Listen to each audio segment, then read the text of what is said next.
Aproveitando vocês de pé, abra a Bíblia comigo, João capítulo 21. Glória a Deus. Evangelho de João, capítulo número 21.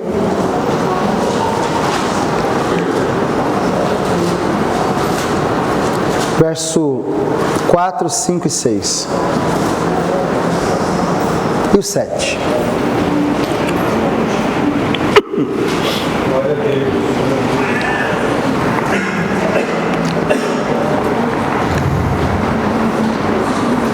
A vida, às vezes, ela precisa nos dar alguns pesos para que a gente crie musculatura. Não sei se os irmãos sabem, quando você faz musculação, você coloca um peso extra sobre o membro para que ele produza músculos.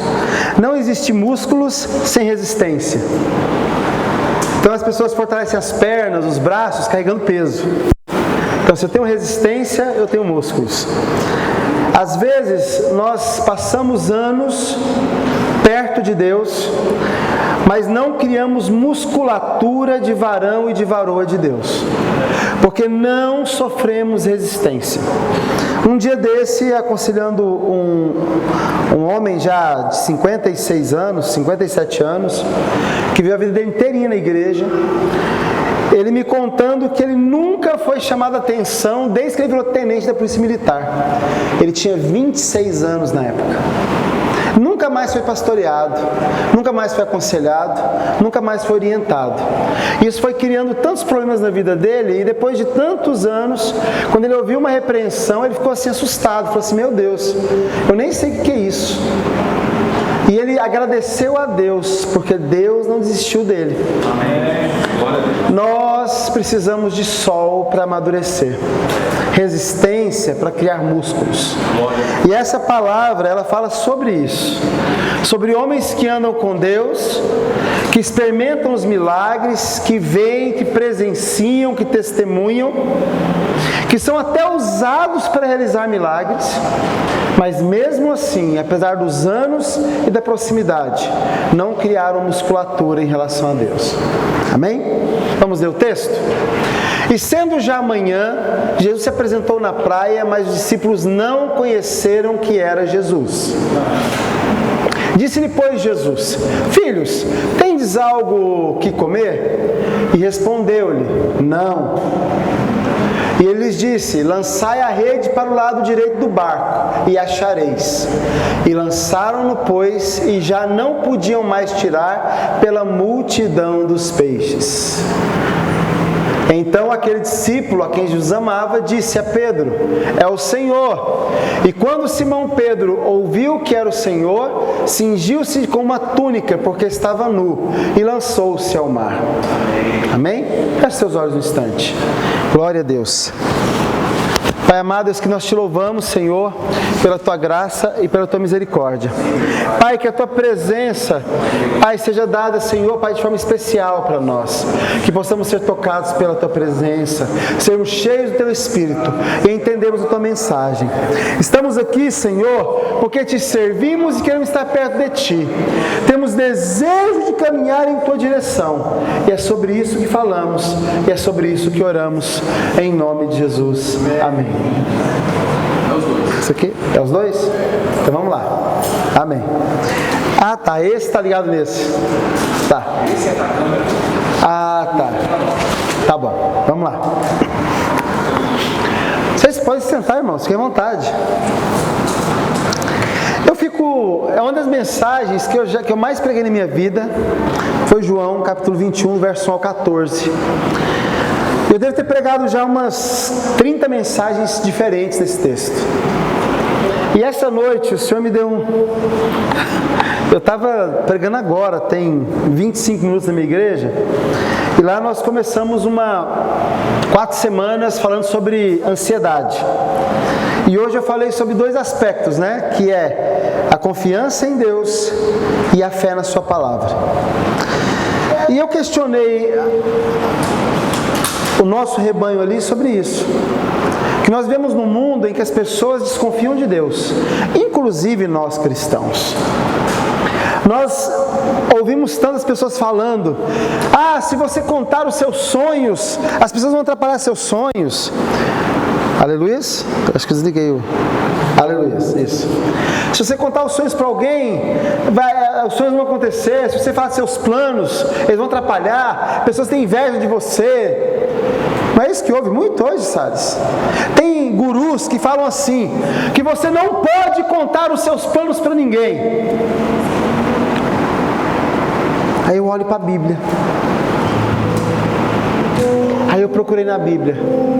Qual plano foi feito escondido? Qual milagre foi feito no oculto? Não é o texto bíblico que fala: quando Deus opera, ninguém pode impedir? Eu queria entender. Quer dizer que quando não dá certo, Jerusa, é porque Deus não quis. Não é porque alguém estava com inveja. Não é porque alguém orou contra. Ou alguém acha que alguma oração suplanta o agir de Deus.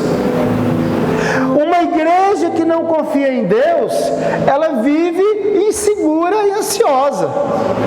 Porque se eu confio que Deus opera, nada, exatamente nada pode impedir seu agir. É verdade. Essa é uma escolha que eu fiz quando aceitei Jesus. Quando eu aceitei Jesus, eu fiz uma escolha. Eu não duvido de Deus. Uma escolha básica. Eu não duvido de Deus. Mas esse texto que nós lemos, ele conta uma coisa que nós esquecemos muito. Que nós não somos capazes de uma relação com Deus pelas nossas próprias forças. Porque se fosse possível pelas nossas próprias forças, a cruz não seria necessária. Se as alianças do homem com Deus fossem suficientes para nos aproximarmos de Jesus, a cruz seria desnecessária. Mas não é isso que a Bíblia diz. A Bíblia diz que aquelas alianças, elas não se concluíram, elas não funcionavam, porque elas dependiam dos homens. E aí Deus estabeleceu uma nova aliança, onde Ele faria 100% do processo. Eu crio a nova aliança, eu estabeleço o sacrifício e eu serei o sacrifício, para que todo aquele que crê em mim não pereça, mas tenha a vida eterna. 100% da graça, 100% do sacrifício, 100% da entrega feita por Jesus. E Ele só falou para nós: confia em mim, confia em mim. Mas sem Ele, Ele mesmo disse: sem mim nada podeis fazer. Quando Ele vai anuncia sua morte, Ele fala: irei para o Pai, mas enviarei um outro Consolador. Olha que loucura! Eu vou para o Pai, mas eu enviarei outro Consolador, porque sem mim nada podeis fazer. Os discípulos passaram, exceto João, de longe da crucificação. Só João estava ali por perto. Os demais dispersaram. Um deles, Pedro, até negou Jesus, negou que o conhecia, que sabe quem ele era. Colocou em dúvida a existência dele. Eu não faço parte deles, eu nem conheço. Outros só se esconderam. E ele foi crucificado em dor, em sofrimento, por mim e por você. Quando ele ressuscitou, a Bíblia diz que no dia que ele ressuscitou, Marta e Maria o viram e contaram para os discípulos: Jesus ressuscitou. E eles estavam reunidos numa casa fechada, e Jesus apareceu a eles.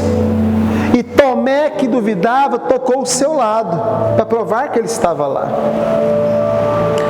Passado alguns dias, 7, 8 dias provavelmente, eles estavam em Tiberíades, na beira do mar. Tiberíades é a cidade de Tibério, né? Uma cidade que recebeu o nome de um general romano. Provavelmente, e na verdade Flávio já vai falar que ele conquistou aquela cidade.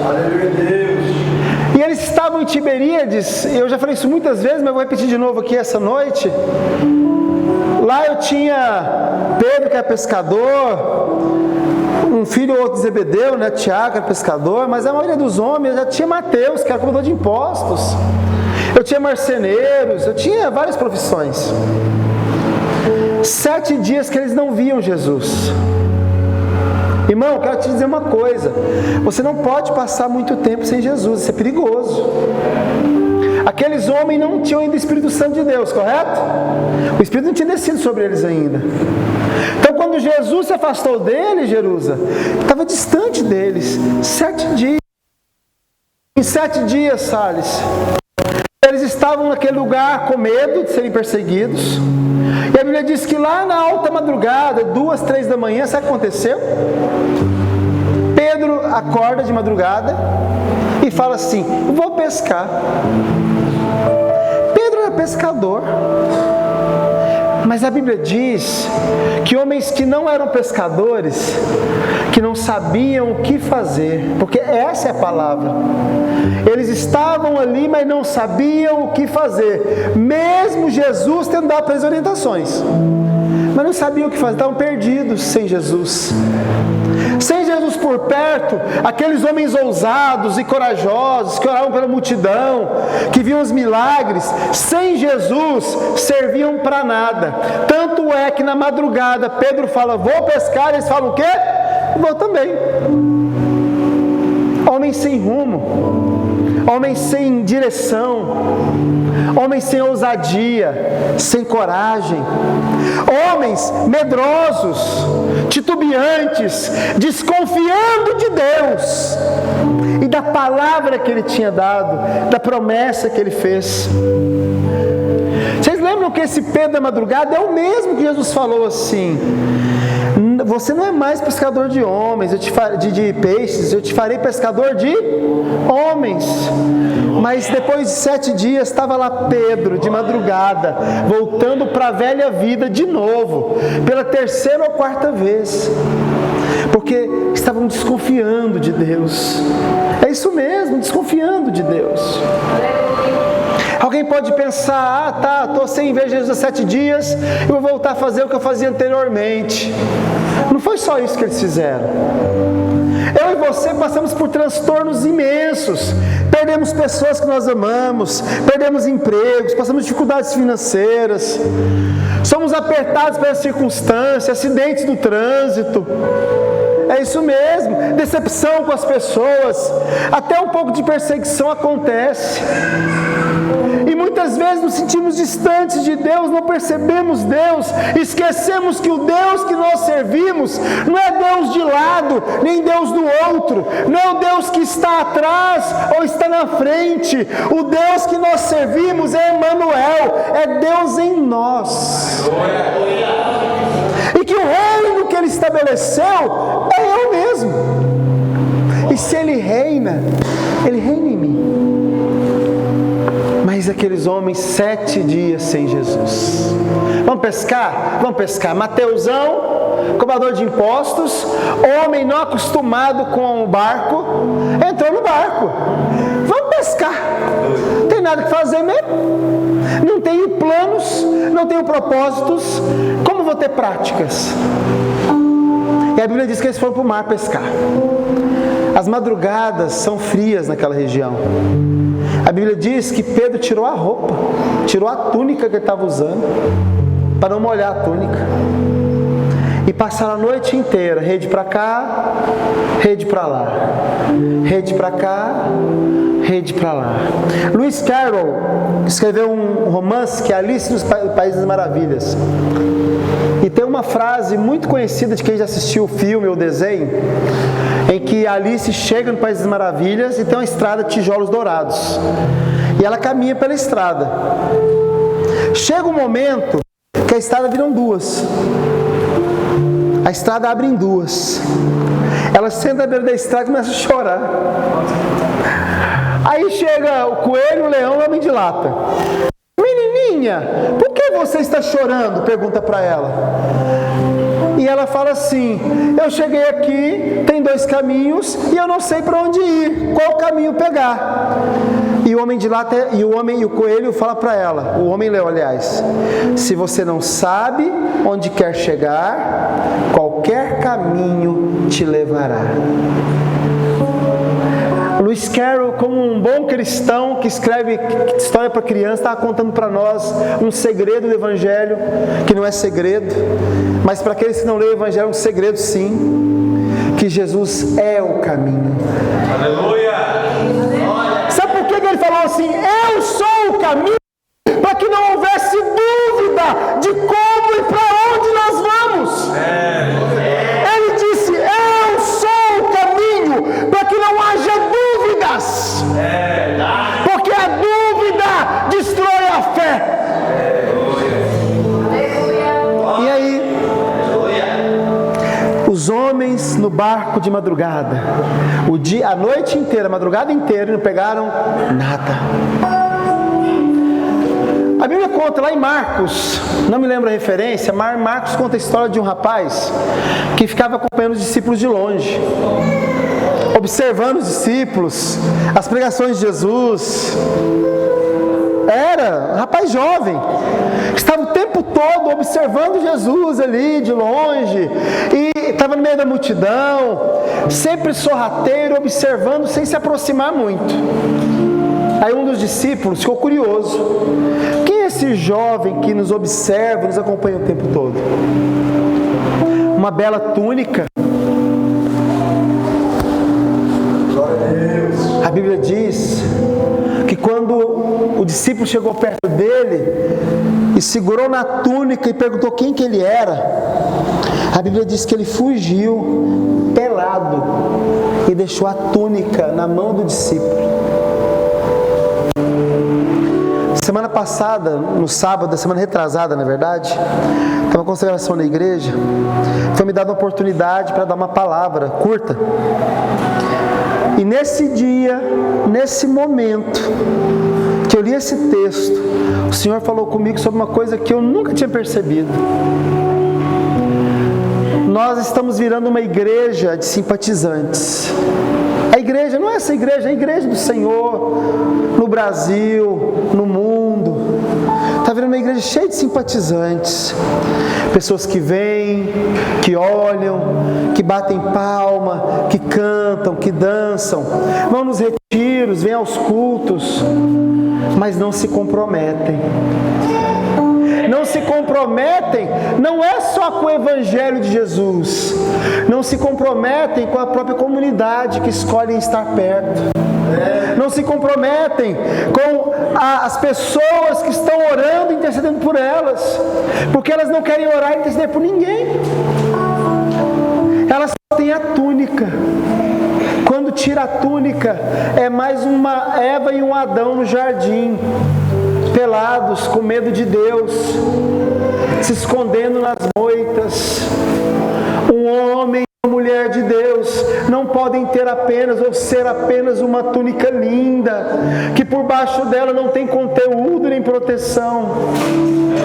Homens e mulheres de Deus têm que ter uma vida com Ele de intimidade, de conhecimento e de comprometimento, porque sem Deus é impossível, irmãos, não tem jeito. Aqueles homens, pesca para cá, pesca para lá, nada apanham. No verso 5 nós lemos, fala que Jesus chegou à beira do mar. Irmãos, 30 metros, no máximo 40. O homem com o qual eles conviveram por quase 4 anos. O homem com o qual conviveram por quase 4 anos. Ele chega à beira do mar e eles não o reconhecem. 7 dias, minha querida, já não conheciam Jesus mais. 7 dias, já não eram capazes de distingui-lo. 7 dias, não lembravam da sua voz. Tem muita gente que não lembra da voz de Deus mais. Como você quer sair de um lugar de tristeza e solidão para um lugar de vitória e graça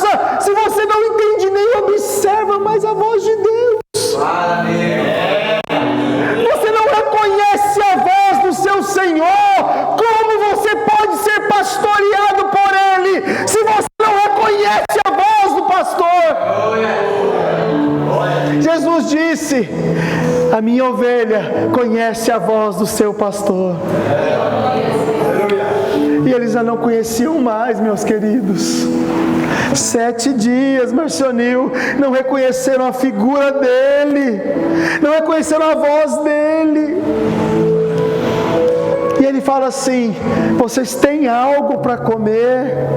E eles respondem: não temos. A noite inteira pescamos e não pegamos um único peixe. Não reconheceram a imagem dele, não reconheceram a voz dele e também não reconheceram a autoridade dele. Porque em outras vezes, 2 outras vezes, Jesus falou para ele sobre isso, para Pedro mesmo: Pedro, lança a rede para o outro lado. Pedro não lembrou. Aquele desconhecido na madrugada, aquele vulto que eles não reconheceram, vira e fala para aqueles 10, 11 marmanjos: lança a rede para o outro lado. Vocês não reconheceram Jesus, não conheceram a sua voz. Eles estavam atendendo a voz de quem? Qualquer um. A igreja do Senhor tem que parar de ouvir a voz de qualquer um e reconhecer a voz de Deus. Nós estamos cheios de ouvir a voz de qualquer um. E qualquer um, irmãos, não tem a ver com status, nem poder, nem autoridade. Qualquer um é todo aquele que não prega a palavra de Deus e que não usa a voz de Deus na pregação. Tem gente que fala bonito, usa uma túnica bonita, mas não prega a palavra de Deus, ele prega ele mesmo. E a igreja está cansada não, está satisfeita de ouvir isso, porque ele conta para a história que nós queremos ouvir, uma história de um evangelho sem cruz. E não existe evangelho sem a cruz de Cristo. Não existe evangelho sem a cruz. A Bíblia diz, e é tremendo, né? Que aquele desconhecido que eles não conheceram falou: joga eles para o outro lado. Caboclo à toa é um negócio sério, né? Caboclo à toa é um negócio sério. Aqueles 11 marmanjos à toa, no mar, no barco, um estava até pelado.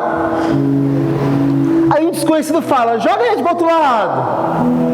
Estou à toa mesmo, não tenho o que fazer, não tenho direção, não tenho propósito, não tem nada. Vou jogar a rede para o outro lado.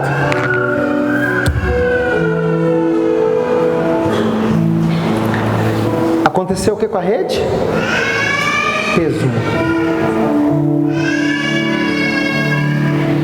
A rede pesou. Você sentiu a rede pesar alguma vez na sua vida? Se não sentiu, eu quero te desafiar agora. A rede está pesando. Feche seus olhos um instante. Lembre das vezes que a rede pesou na sua vida. Aquele momento em que você falou assim: eu não tenho o que fazer, eu não tenho esperança, eu não ouço a voz de Deus, e de repente a rede pesa. Ela pesa de uma forma tão poderosa que você não tem dúvida, como João não teve: é Jesus. Jesus não são os peixes apanhados, Jesus é a rede pesando, fazendo eu lembrar que Ele não me deixa só. E a rede pesou, e o barco quase tombou. E João cutuca Pedro e fala: Pedro, eu não conheci quando eu vi, eu não reconheci a voz, eu não dei moral para a autoridade, mas agora a rede pesou e eu sei que é Jesus,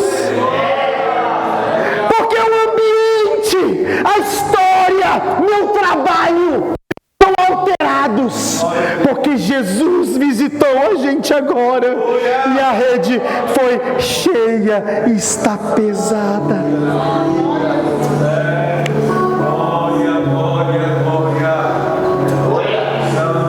Tem uma túnica nessa história. A Bíblia diz que quando João fala para Pedro: é Jesus, Jesus pega a túnica e se veste porque estava pelado. Vocês entendem essa cena?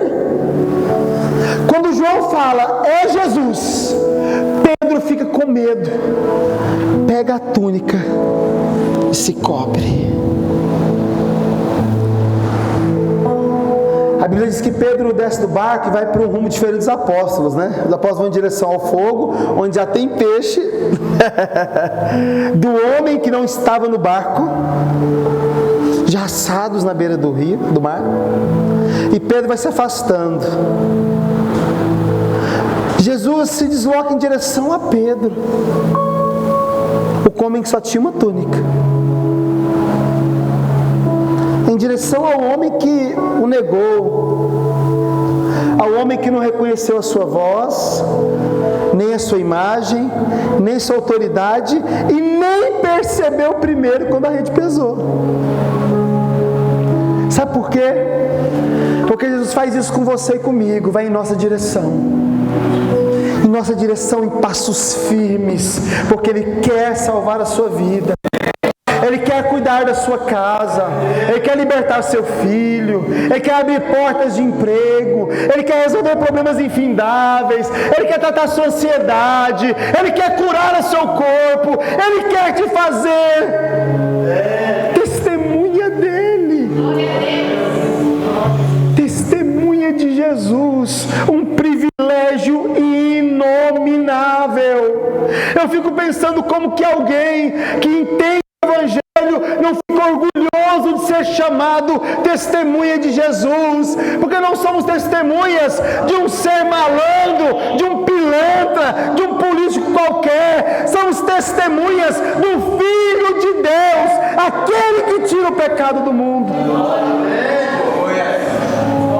E quando a rede pesou e Ele se revelou, eu lembrei daquele jovem que deixou só a túnica na mão do apóstolo. Pedro, quando se encontra com Jesus, aquela conversa nós conhecemos, né? Pedro, tu me amas, Pedro, tu me amas. Jesus estava apenas revelando para mim e para você algo muito importante, que enquanto o Espírito Santo dele não viesse para estar conosco, para nos permitirmos vivermos uma vida com Ele, que Ele não nos deixaria sozinhos. E naquele dia esteve com os apóstolos, jantou com os apóstolos naquela madrugada, e depois fez um discurso, não foi? Vou para o Pai, mas ficar em Jerusalém, ficar reunidos todos juntos no mesmo lugar, ficar aí como comunidade. Olha, eu não vou estar aí, porque eu vou para o meu Pai agora, mas eu quero que vocês comecem a olhar um para os outros, porque na verdade a gente está falando, olha, vocês vão estar juntos num lugar, durante alguns dias, até que do alto seja o Espírito Santo de Deus. Está falando assim, se acostumem uns com os outros, olhem uns para os outros. Eu estive com vocês durante 4 anos e preguei o Evangelho. Perceba o que o Marcionil aprendeu de mim, Marcionil. Eu quero ver o que você aprendeu de Jesus para poder imitar, porque é coisa que eu não aprendi. E você olha para mim também, Marcionil, porque o Senhor tem algo que fez comigo que não fez com você. E essa comunidade de pessoas imperfeitas, que é o corpo de Jesus, só é perfeito porque a cabeça é Ele. Esse corpo, que cada um tem uma função, ele vai se ajustando. Enquanto se ajusta, ele faz aquilo que Jesus falou sobre comunhão, lembra? Se você quer falar comigo, não é isso? Ore. E eles estavam orando. Uma comunidade, muitos estranhos, pessoas que não se gostavam às vezes, não se respeitavam, pessoas que tinham inveja da proximidade e distância de Jesus, mas se reuniram no mesmo lugar e juntos oravam, esperando do alto o Espírito Santo. Porque como ele havia dito, sem mim nada podeis fazer. Sem mim nada podeis fazer. Jesus veio e morreu por nós, por uma aliança que não depende de nós, mas que é uma honra ser testemunha dessa aliança. Essa aliança, ela não depende de mim para alcançar ninguém. Não sou eu que julgo ninguém, porque não é meu papel. Não sou eu que convenço as pessoas do pecado, não é meu papel. A Bíblia diz que esse papel é do Espírito Santo de Deus. Ele convence o homem do pecado, da justiça e do juízo. O meu papel é pregar o Evangelho, é ser testemunha, contar para as pessoas o Evangelho que eu presenciei. Porque não existe testemunha, olha que loucura, daquilo que não viu. Para que eu seja testemunha de Jesus, o Evangelho tem que fazer diferença na minha vida.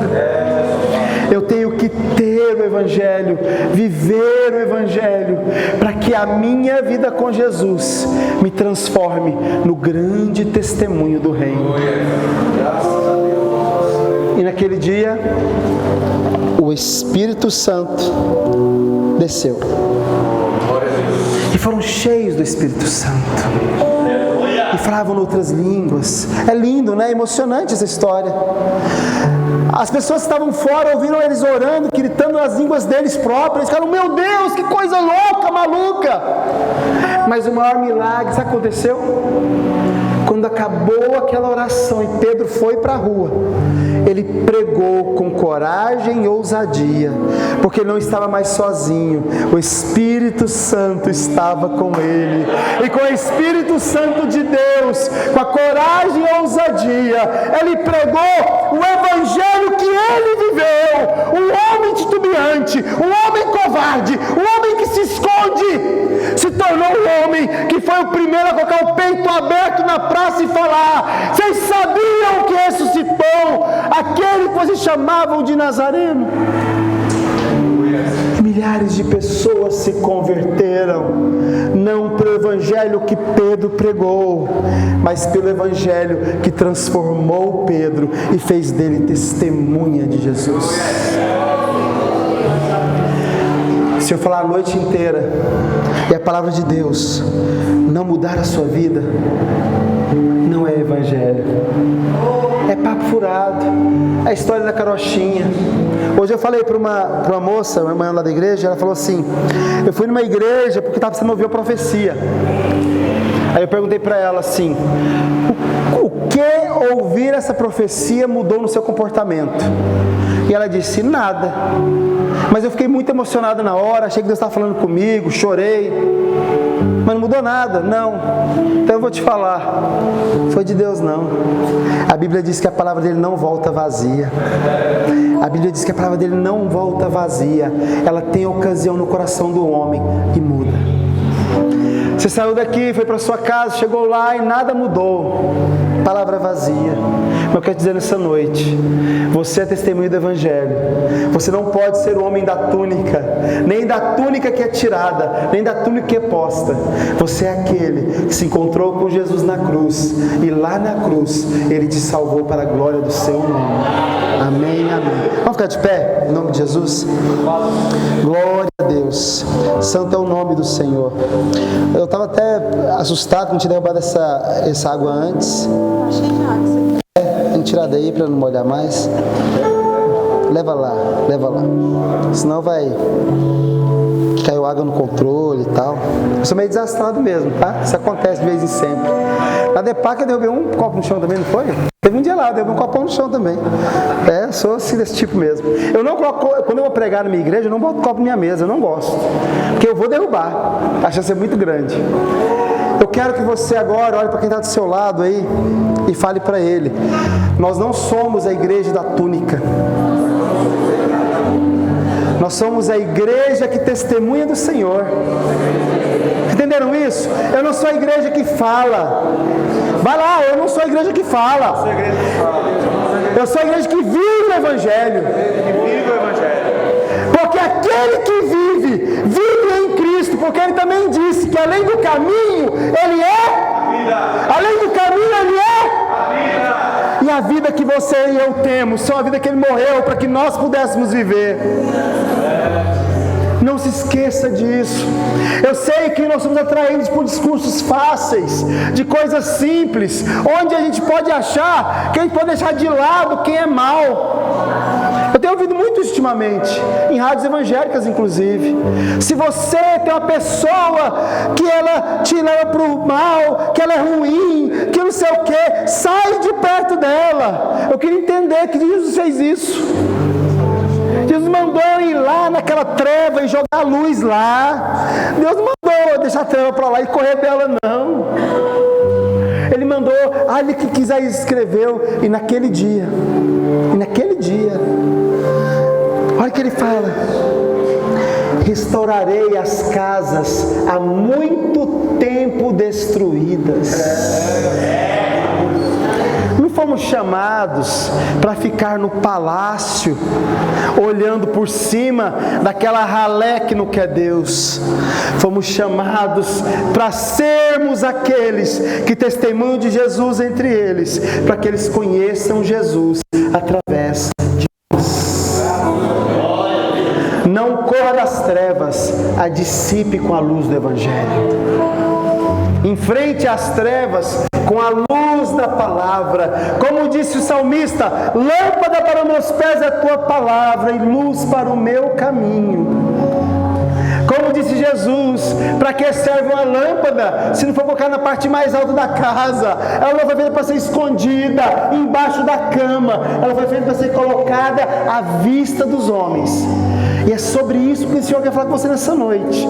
Não se esconda em túnicas vazias, mas seja testemunha do Senhor onde quer que você esteja, em nome de Jesus. Coloca a mão no ombro do seu vizinho aí, vamos orar por ele. Vamos lá. Pai, eu quero te louvar pela vida dos teus filhos, Senhor. Entregar a eles, ó Deus, uma palavra que veio para mim, para o meu coração e para a minha vida. Que ela tenha ocasião na vida deles também, como teve na minha, Senhor. Pai, enche-nos de graça, tira nossas desconfianças de Deus e dai-nos, ó Pai, a permissão, Pai, e a honra de sermos tuas testemunhas, em nome de Jesus. Amém e amém. Papai querido, visita cada uma das famílias que estão aqui representadas, Senhor. Visita aqueles que estão aqui e aqueles que não estão. Pai, visita, Pai, as gavetas que estão fechadas, os quartos que estão fechados. Pai, visita, Pai, todos aqueles que estão resistindo ao teu evangelho, para que o teu poder e a tua palavra nos alcancem e o teu Espírito faça um milagre, em nome de Jesus. Amém e amém.